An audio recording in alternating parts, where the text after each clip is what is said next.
السلام علیکم۔ میں دلہن بنی بیٹھی تھی اور بے چینی سے اپنے دولہے کا انتظار کر رہی تھی۔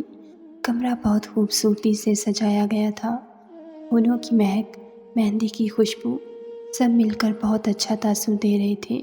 میں ہمیشہ سے سادہ رہتی تھی، سجنا سنورنا مجھے پسند نہیں تھا، مگر جب دلہن بن کر تیار ہوئی تو مجھ پر ٹوٹ کر رو پایا تھا۔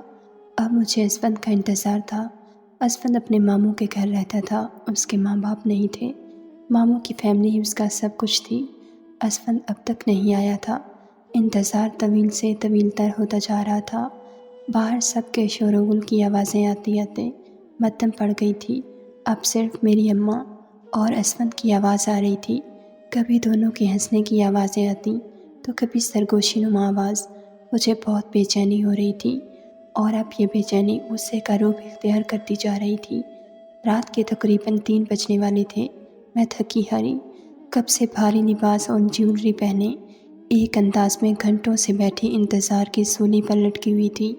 کبھی تو دل کرتا تھا دروازہ کھول کر اسفند کو احساس دلاؤں کہ اگر ان کی باتیں ختم ہو گئی ہوں تو اندر آ جائیں، پر سچ شکر کہ میرے ایسا کرنے سے پہلے اسفند اندر آ گیا۔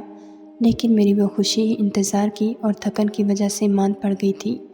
اسفند کو شاید احساس ہو گیا تھا کہ میں ناراض ہوں، اس لیے اپنی صفائی میں بولنے لگا، دراصل تمہاری اماں تمہاری شادی سے بہت اداس ہو گئی تھی، اس لیے انہیں کمپنی دے رہا تھا تاکہ ان کا دل بہل جائے۔ تم ان کی اکلوتی اولاد ہو، ان کی اداسی کے سبب میں تمہاری اماں کو ساتھ لے کر آ گیا۔ اسفند اپنی صفائی دے چکا تھا اور میں دل میں خود کو کوس رہی تھی کہ میں نے اسفند کو غلط سمجھا۔ وہ اماں کا کتنا خیال رکھتے تھے۔ اسفند کے کہنے پر میں کپڑے تبدیل کر کے آئی۔ ابھی اسفند میرے قریب آیا ہی تھا اور میرے حسن کی تعریفیں کر رہا تھا کہ دروازہ زور زور سے بجنے لگا۔ دھڑ دھڑ دروازہ بجنا اس بات کی نشانی تھی کہ کچھ گڑبڑ ہے۔ اسفند نے بھاگ کر دروازہ کھولا تو وہاں میری نند سوہا کھڑی تھی اور وہ بہت پریشان لگ رہی تھی۔ اسفند کے پوچھنے پر اس نے بتایا وہ بھابھی کی امی بے ہوش ہو گئی ہیں۔ یہ سن کر میں اور اسفند بھاگ کر اماں کے پاس گئے۔ امی بے سدھ ہو کر زمین پر پڑی تھی۔ اسفند نے اپنے چھوٹے بھائی کی مدد سے امی کو گاڑی میں ڈالا اور ہاسپٹل لے گئے۔ میں بھی ساتھ گئی۔ میں پریشانی سے ٹہلتی رہی۔ ساری رات ہماری ہاسپٹل میں گزر گئی۔ جب ڈاکٹر باہر آیا اور کہا امی بالکل ٹھیک ہیں، پریشانی کی کوئی بات نہیں، بی پی تھوڑا لو ہو گیا تھا، تھوڑی دیر میں انہیں گھر لے جا سکتے ہیں، تب جا کر میں نے سکون کا سانس لیا۔ پر امی کی بے ہوشی کے دوران میں نے محسوس کیا اسفند مجھ سے زیادہ پریشان لگ رہا تھا۔ امی کی طرف سے تسلی ملی، مگر اب افسوس ہو رہا تھا۔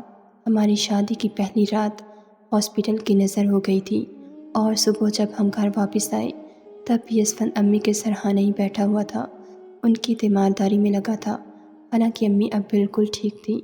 اسفند کو مجھے توجہ دینی چاہیے تھی، میں اس کی نئی نویلی دلہن تھی، پر اسفند امی کی فکر میں گھل رہا تھا۔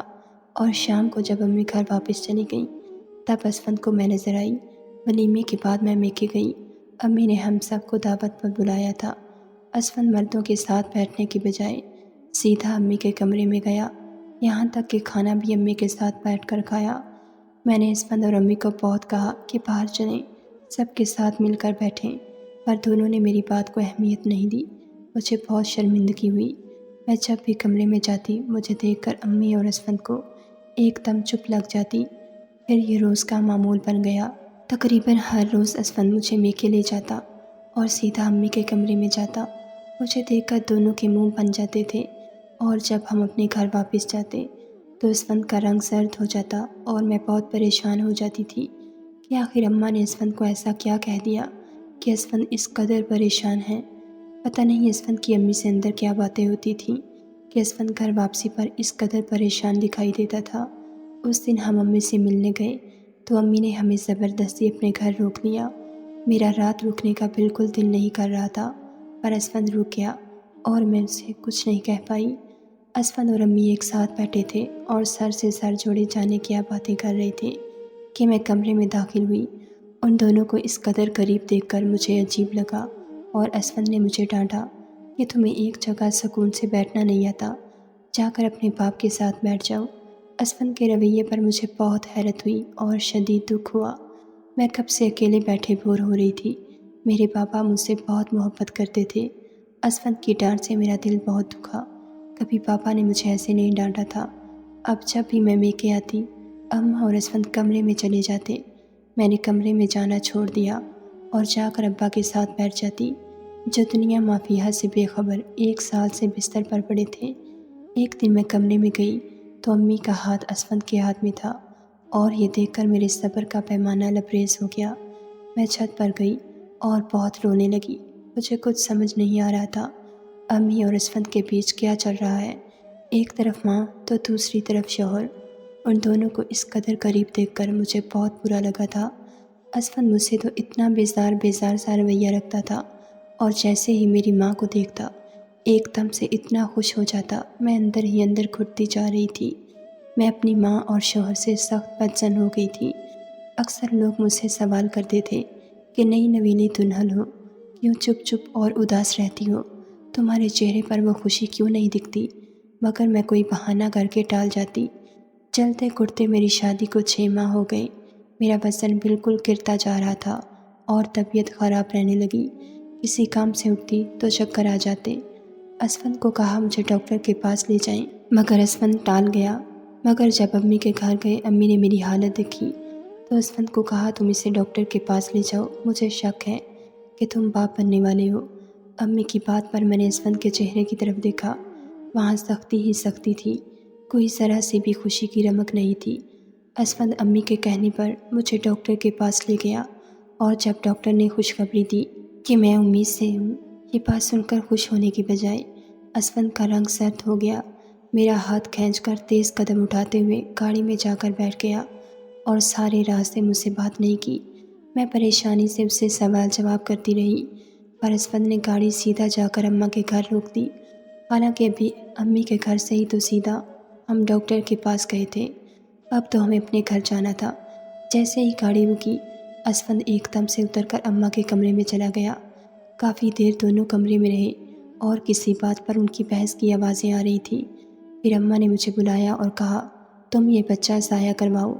امی کی بات میرے لیے کسی قیامت سے کم نہیں تھی۔ میں پھٹی پھٹی آنکھوں سے امی کی طرف دیکھنے لگی۔ آپ ہوش میں تو ہیں امی؟ کیا بول رہی ہیں؟ ہو کیا گیا ہے آپ کو؟ آپ ایک ماں ہو کر ایسی باتیں کر رہی ہیں؟ ہاں، جیسے میں کہہ رہی ہوں تم ایسا کرو گی، امی نے حق مانہ انداز میں کہا۔ میں ایسا ہرگز نہیں کروں گی، میرا ضبط جواب دے گیا تھا۔ اگر تم نے یہ بچہ ضائع نہیں کروایا تو اسفند تمہیں طلاق دے دے گا۔ امی کی بات پر میرا دل دہل گیا۔ کیوں اسفند؟ آپ کے کہنے پر مجھے طلاق کیوں دے گا؟ اور میں کیوں اپنا بچہ ضائع کرواؤں؟ یہ کوئی ناجائز بچہ نہیں ہے، میرا اور اسفند کا خون ہے۔ ہم ایک جائز رشتے میں بندھے ہیں۔ میرا بچہ دنیا میں آئے گا، چاہے کوئی کچھ بھی کر لے۔ میں ابھی بول ہی رہی تھی کہ اسفند اندر آ گیا۔ تمہاری امی صحیح کہہ رہی ہیں، مجھے یہ بچہ نہیں چاہیے، تمہیں اسے ضائع کروانا ہی ہوگا، دوسری صورت میں میں تمہیں طلاق دے دوں گا۔ اسفند کی بات پر میں آپے سے باہر ہو گئی۔ کیا آپ نے تمہاری ماں لگا رکھا ہے؟ جب سے شادی ہوئی آپ یہی کہتے آ رہے ہیں، تمہاری ماں میری ماں ہونے کے ناطے یہ آپ کی بھی ماں لگتی ہے۔ مجھے سمجھ نہیں آتا آپ دونوں کے بیچ کیا کھچڑی پک رہی ہے۔ جیسا یہ بولتی ہیں آپ کے لیے وہی پتھر کی لکیر ہوتا ہے۔ لگتا ہے آپ نے شادی مجھ سے نہیں ان سے کی ہے۔ اور ایک زوردار تھپڑ میرے منہ پر پڑا۔ میں دکھ اور غصے سے اسفند کو دیکھ رہی تھی۔ اسفند غصے سے پاگل ہو رہا تھا۔ نکل جاؤ میری نظروں کے سامنے سے، اور جیسا یہ کہیں گی ویسا ہی ہوگا۔ اسفند نے امی کی طرف اشارہ کر کے کہا۔ اس رات ہم امی کے گھر ہی رکے۔ اسفند نے میرے سر پر آ کر دھماکہ کیا کہ صبح وہ مجھے ایک دائی کے پاس لے جائے گا اور یہ بچہ دنیا میں آنے سے پہلے ہی ختم کروا دے گا۔ ساری رات میری کانٹوں پر بسر ہوئی، رو رو کر میرا حلق خوش ہو گیا تھا۔ پانی پینے کے لیے میں باہر نکلی تو امی کے کمرے کے ادھورے دروازے سے جو منظر دیکھا، مجھے لگا میری سانسیں بند ہو جائیں گی۔ امی اسفند کو کہہ رہی تھی کہ ہمارا مقصد کامیاب ہو گیا، جس مقصد کے لیے شادی کی تھی، اور امی اسفند کے گلے لگ گئی۔ میں الٹے پاؤں وہاں سے واپس ہوئی اور سوچ سوچ کر میرے دماغ کی نسیں پھٹ رہی تھیں۔ آخر کیسا مقصد ہے جو کامیاب ہو گیا؟ امی اور اسفند کیا کھیل کھیل رہے ہیں میرے ساتھ؟ یوں سوچتے سوچتے 4 بج گئے۔ فجر کی اذان کی آوازیں آنے لگیں۔ میں نے نماز پڑھی، امی اور اسفند سو رہے تھے۔ اپنا پرس اٹھایا اور دبے پاؤں گھر سے نکل پڑی، کیونکہ میں اپنے بچے کی قربانی نہیں دے سکتی تھی اور مجھے کچھ رازوں سے پردہ ہٹانا تھا۔ آخر کس مقصد کے لیے امی اور اسفند مجھے استعمال کر رہے ہیں؟ امی تو بچپن سے ہی مجھ سے کھنچی کھنچی رہتی تھی۔ جب تک ابو گھر پر ہوتے تھے تو امی مجھے پیار کرتے نہیں تھکتی تھی، میرا بہت خیال رکھتی تھی۔ پر جیسے ہی ابو گھر سے باہر جاتے، امی وہیں پہ زاری کا خول لپیٹ لیتی۔ مگر اب سمجھ نہیں آ رہا تھا کہ امی اور اسفند ایک دوسرے پر اس قدر کیوں مہربان ہیں، ان کے بیچ کیا چل رہا ہے۔ جہاں تک میرا ذہن جاتا تھا ویسا سوچتے ہی میری روح تک کانپ جاتی تھی، اور آنکھوں دیکھا جھٹلایا بھی نہیں جاتا۔ میں گھر سے باہر نکل آئی اور تیز تیز بھاگتی جا رہی تھی۔ مجھے کچھ پتہ نہیں تھا کہ مجھے کہاں جانا ہے، میری منزل کہاں ہے۔ ڈر خوف مجھ پر بری طرح حاوی تھے۔ مین روڈ پر پہنچ کر میں نے ٹیکسی کی اور انجانی منزل کی سمت چل پڑی۔ کچھ سمجھ نہیں آ رہا تھا کہاں جاؤں، بس مجھے اپنے بچے کو ان ظالموں سے بچانا تھا اور وجہ معلوم کرنی تھی کہ کیوں امی اور اسفند اس ننھی سی جان کو ختم کروانا چاہتے تھے۔ کئی سوال میرے ذہن میں گھوم رہے تھے۔ فی الحال سب سے بڑا مسئلہ یہ تھا کہ میں کہاں جاؤں۔ میرا کوئی رشتہ دار نہیں تھا، نہ دودھیال کا اور نہ ہی ننیہال کا۔ امی ابو دونوں اپنے ماں باپ کے اکلوتے تھے، دوست بھی کوئی خاص نہیں تھے۔ تبھی میرے ذہن میں جھماکا ہوا، مجھے زبیدہ یاد آئی۔ زبیدہ ایک بیوہ خاتون تھی اور بہت ضرورت مند تھی۔ میری دوست نے مجھے ان سے ملایا تھا۔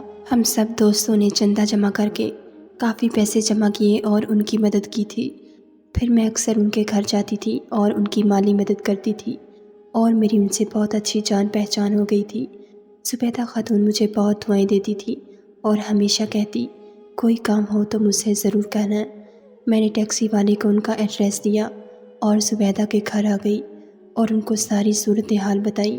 سچ کہتے ہیں، نیکی کبھی رائیگاں نہیں جاتی، یہ کسی نہ کسی روپ میں آپ کے آگے آ جاتی ہے۔ زبیدہ خاتون نے مجھے مایوس نہیں کیا۔ میرے پاس کافی رقم تھی اور اچھی خاصی جیولری پہنی تھی جو میری ڈیلیوری تک میرے کام آ سکتی تھی۔ زبیدہ نے میرا بہت خیال رکھا۔ میں گھر سے باہر نہیں نکلتی تھی کیونکہ مجھے ڈر تھا کہیں امی اور اسفند مجھے ڈھونڈ نہ لیں۔ میں نے رازداری سے اپنے بچے کی حفاظت کی۔ 9 ماہ میں نے اس 2 کمرے کے خستہ حال گھر میں بسر کیے۔ مجھے آسائشیں نہیں، اپنا بچہ صحیح سلامت چاہیے تھا۔ ہر رات میں خواب میں دیکھتی تھی امی مجھ سے میرا بچہ چھین کر لے جا رہی ہیں اور میری آنکھ کھل جاتی۔ زبیدہ کے گھر رہ کر میں نے 9 ماہ پورے کیے اور آخرکار وہ دن بھی آ گیا جب میں نے بچے کو جنم دیا۔ اور جیسے ہی میں نے بچے کی طرف دیکھا میری چیخ نکل گئی، کیونکہ میرا بچہ میری ماں کے ہاتھ میں تھا۔ شروع میں تو مجھے لگا شاید میں پھر کوئی خواب دیکھ رہی ہوں، پر جلد ہی مجھے اس بات کا احساس ہو گیا یہ خواب نہیں بلکہ ایک تلخ حقیقت ہے۔ یہ دیکھ کر مجھے صدمہ لگا۔ ابھی میں اٹھ بھی نہیں پا رہی تھی۔ امی میرے بیٹے کو لے کر باہر نکل گئیں۔ میں گرتی پڑتی ان کے پیچھے بھاگ گئی، پر امی گاڑی میں بیٹھ چکی تھیں، اور گاڑی اور کوئی نہیں بلکہ اسفند چلا رہا تھا، اور وہ تیز گاڑی چلا کر بہت دور نکل گئے۔ میں وہیں گر پڑی۔ میری ساری محنت رائیگاں گئی تھی۔ تبھی میں زبیدہ کے آگے جا کر کھڑی ہو گئی۔ تم نے مجھے دھوکہ دیا، کیوں کیا تم نے ایسا؟ میری مجبوری سے فائدہ اٹھایا۔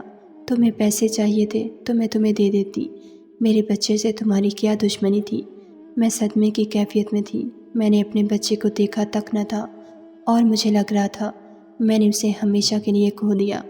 زبیدہ ہاتھ جوڑ کر کھڑی ہو گئی۔ نہیں بیٹی، پیسے کے لالچ میں نے کچھ نہیں کیا۔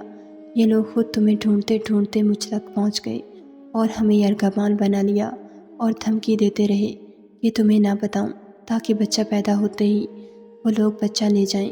مجھے معاف کر دو، میں مجبور ہو گئی تھی۔ میں مزید کیا بولتی جب اپنا سکہ ہی کھوٹا نکلا۔ جب اپنی سگی ماں اور شوہر ہی سازش میں شامل ہیں تو کسی اور کو کیا کہوں؟ میں نے زبیدہ کو کہا مجھے ٹیکسی لا دے۔ زبیدہ سمجھاتی رہی کہ تمہاری حالت صحیح نہیں، پر مجھے کچھ سمجھ نہیں آ رہا تھا۔ مجھے بس اپنا بچہ چاہیے تھا۔ ٹیکسی کر کے میں اپنے میکے آ گئی۔ مجھے حیرت کا شدید جھٹکا لگا۔ میں نے دیکھا اسفند اب بھی امی کے گھر پر تھا۔ جب میں نہیں تھی تو اب اسفند امی کے گھر کیا کر رہا تھا؟ مجھے دیکھ کر بھی دونوں اپنی جگہ سے نہ ہلے۔ ان دونوں بے رحموں کو دیکھ کر مجھے ان پر بہت غصہ آ رہا تھا۔ میرا بچہ کہاں ہے؟ مجھے میرا بچہ چاہیے، میں نے توڑ ٹوک الفاظ میں کہا۔